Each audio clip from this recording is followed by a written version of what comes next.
السلام علیکم ورحمۃ اللہ وبرکاتہ۔ سوال ہے کہ عورت محرم کے بغیر سفر نہیں کر سکتی، تو اسکول کالج کی ٹرپ وغیرہ ایک شہر سے دوسرے شہر جاتی ہے، ان کے ساتھ جانا کیسا ہے؟ وعلیکم السلام ورحمۃ اللہ وبرکاتہ۔ صحیح مسلم کی جو حدیث ہے اس میں تو الفاظ یہی ہیں۔ آپ صلی اللہ علیہ وسلم نے فرمایا کہ جو اللہ تعالیٰ اور آخرت کے دن پر ایمان رکھتی ہے تو ایسی خاتون کے لیے حلال نہیں ہے کہ وہ محرم کے بغیر سفر کرے، لہذا وہ سفر خواہ ٹرپ کی صورت میں ہو، زیادہ خواتین مل کر ایک گاڑی میں جا رہی ہوں، تو پھر بھی وہ سفر، میں اس پر ناجائز کا لفظ نہیں بولتا بلکہ اس پر حرام کا لفظ بولتا ہوں کہ یہ سفر بالکل حرام ہے، کیونکہ حدیث میں الفاظ ہے کہ حلال نہیں ہے، تو کیا مطلب؟ حرام ہے۔ خاتون اکیلی سفر کرے تو بھی حرام ہے، اور اگر رفقہ معمونہ جسے لوگ کہتے ہیں کہ قافلہ مل کر جاتا ہے تو اس میں بھی حرام ہے، کیونکہ حدیث میں اس طرح کی کوئی شرط نہیں ہے کہ اکیلی کرے یا اس کے ساتھ دیگر خواتین، اصل چیز ہے محرم کے بغیر، تو محرم کے بغیر جو سفر ہے وہ شریعت کی روح سے حلال نہیں ہے۔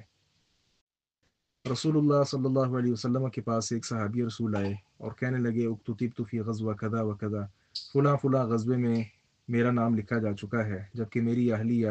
وہ حج کا ارادہ رکھتی ہے، تو آپ صلی اللہ علیہ وسلم نے فرمایا تھا کہ چھوڑو اور اپنی بیوی کے ساتھ جا کے حج کرو۔ اب یہ حج جو ہے آپ صلی اللہ علیہ وسلم کی موجودگی میں دو بار ہوا نا، ایک ابو بکر رضی اللہ عنہ کی معیت میں جو پہلا حج ہوا اسلام میں، اور دوسرا حج جو تھا وہ حجۃ الوداع تھا جو نبی اکرم صلی اللہ علیہ وسلم خود سے گئے تھے۔ تو اب یہ دیکھیں دو چیزیں ہیں، ایک طرف ابو بکر صدیق رضی اللہ عنہ کی معیت میں، اور دوسری طرف رسول اللہ صلی اللہ علیہ وسلم کی معیت میں۔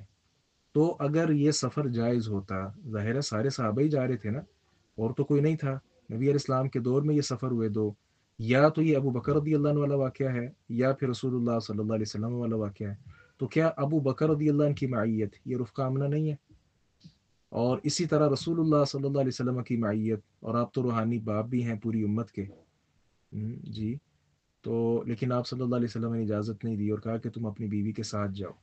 اس لیے یہ جو بات لوگ کرتے ہیں جی گروپ کی صورت میں ٹھیک ہے، ٹرپ کی صورت میں ٹھیک ہے، وہ عمرے کا سفر ہو یا آپ نے ذکر کیا اسکول کالج کی ٹرپ ہے یا کوئی اور سفر ہو، حتیٰ کہ خواتین ریلیاں نکالتی ہیں اسلام کے نام پہ، یہ بھی جائز نہیں۔ ایک شہر سے دوسرے شہر یہ سفر ہوتا ہے اور محرم کے بغیر ہوتا ہے، اور بعض خواتین وہ دعوتی سفر کرتی ہیں، جس طرح علماء تقاریر کے لیے جاتے ہیں تو معلمات جو ہیں وہ بھی تقاریر کے لیے اپنے ڈرائیور کے ساتھ یا کسی اور گاڑی میں، تو یہ اس کی قطعاً اجازت نہیں دی جا سکتی۔ جائز اور ناجائز یہ ایک بات ہے، اور ایک ہے حلال اور حرام،